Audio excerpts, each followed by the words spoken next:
Cleaning up after your dog can make our creeks, lakes, and drinking water cleaner for all of us.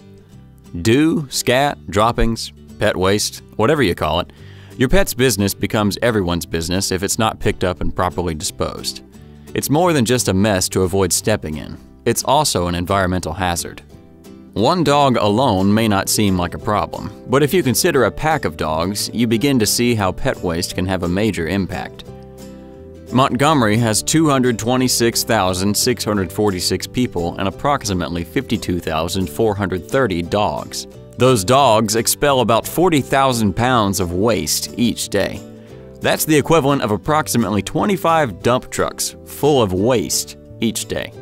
The state of Alabama has a population of 4.9 million people and 2.8 million dogs that expel more than 2.1 million pounds of waste each day. That's the equivalent of more than 1,300 dump trucks.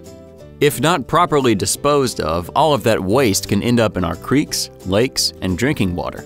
When it rains, water flows across surfaces and can pick up pet waste and other pollutants, which is carried through storm drains that flow into nearby creeks and lakes, polluting our waterways that are used for swimming, recreation, drinking, and other uses.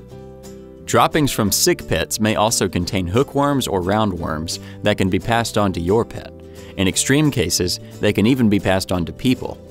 Waste can also contain the parvovirus, a debilitating disease that attacks a pet's lower GI tract. It can be fatal.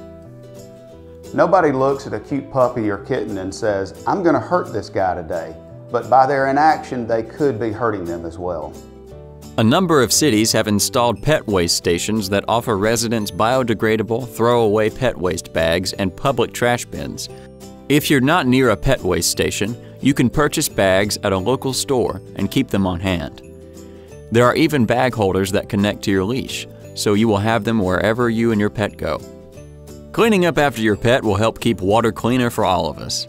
This solution starts one day at a time, and one pup at a time.